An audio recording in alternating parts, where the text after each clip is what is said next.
Welcome to our lesson on cultural competency. I'm Professor Crook, and today we'll explore why understanding culture is the foundation of effective social work.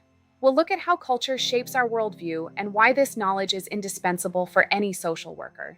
By the end of this session, you'll be able to explain how culture shapes worldviews, distinguish between race and ethnicity, recognize your own personal biases through the lens of ethnocentrism, and understand the ongoing, lifelong process of cultural humility. To start, we must recognize that culture isn't just something others have. It is the lens through which every single one of us views the world, whether we realize it or not. Every belief you hold, every value you cherish, and every behavior you exhibit has been shaped by your cultural background. Even if you feel you don't have a culture, that feeling itself is a product of your environment.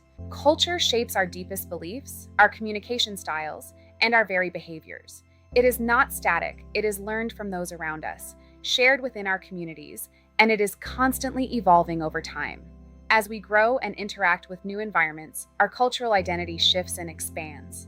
For a social worker, recognizing this fluidity is the first step toward true competency. As social workers, we serve individuals from incredibly diverse backgrounds. Understanding these cultural influences isn't just helpful, it is an ethical responsibility. When we meet a client, we are meeting a lifetime of cultural conditioning. If we fail to understand that conditioning, we fail to understand the person in front of us and the challenges they face. Effective practice requires us to understand how a client's culture influences their experiences with the systems we navigate together every day. Whether it's healthcare, the legal system, or social services, cultural context dictates how a client perceives these institutions and how they feel about seeking help. Our ethical duty is to bridge that gap with sensitivity and informed care. One common area of confusion is the difference between race and ethnicity. While often used interchangeably in casual conversation, in social work, the distinction is critical. They are distinct concepts that impact identity and systemic experience in very different ways. Mistaking one for the other can lead to flattened perspectives and missed opportunities for real connection. Race is primarily a social category, often based on perceived physical characteristics like skin color or hair texture. Ethnicity, however, refers to shared cultural traditions, language, ancestry, beliefs, and customs. A person might belong to one racial group, but identify with an ethnicity that spans across many. Understanding this nuance is key to avoiding harmful stereotypes. We also have to confront ethnocentrism. This is the natural, often unconscious tendency to view other cultures through the lens of our own. It's the belief, sometimes subtle, sometimes overt, that our own way of life is the standard or correct way, while others are deviations from that norm. It affects every one of us, regardless of our background. Everyone has some degree of ethnocentrism. Our goal as social workers isn't necessarily to eliminate it entirely, which might be impossible, but to recognize our personal biases. By identifying when we are judging another culture based on our own values, we can pause, reflect, and consciously choose to approach our clients with an open and non-judgmental mind. Beyond individual bias, we must understand the systemic forces of prejudice, racism, power, and privilege. These are not just concepts in a textbook. They are active forces that profoundly impact the lives, opportunities, and mental health of the people we serve. We must look at the structural barriers that reinforce inequality. Racism involves prejudice combined with social and institutional power. It is systemic. Privilege, on the other hand, can create advantages that people may not even recognize they have. As social workers, we must understand how oppression and discrimination affect our clients' ability to access resources and their trust in the systems meant to help them. Diversity includes so much more than just race and ethnicity. To be truly competent, we must recognize the intersecting identities of our clients, including gender, sexuality, religion, disability status, immigration status, and socioeconomic background. None of these exist in a vacuum. They interact to create a unique experience for every individual. Every client brings a unique combination of these identities to the table. A culturally competent social worker looks at the whole person. We don't just see a single label. We see the complex interplay of their history, their beliefs, and their social standing. This holistic view is what allows us to provide truly personalized and effective support. Immigration, for example, creates very specific and often daunting challenges. Immigrants may experience significant language barriers, outright discrimination, legal concerns regarding their status, and limited access to the very services they need. These factors combine to create a high-stress environment that requires specialized understanding from social workers. Social workers often act as critical bridges for immigrant clients. We help them navigate complex legal and social systems, find resources that respect their primary language, and advocate for their basic rights and dignity.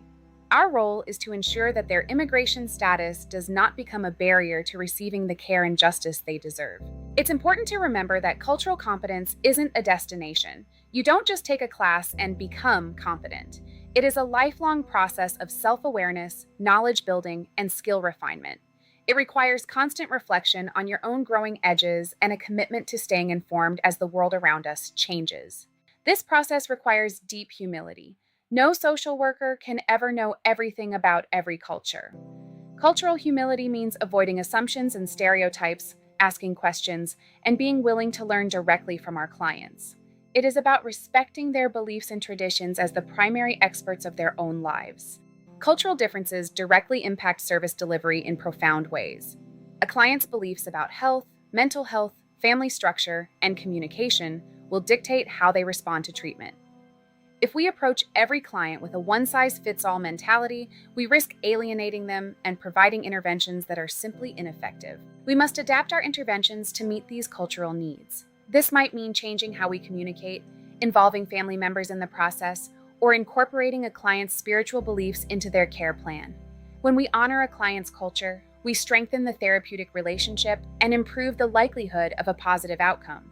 The famous case of Leah Lee, a Hmong child in the American medical system, is a powerful and tragic example of this.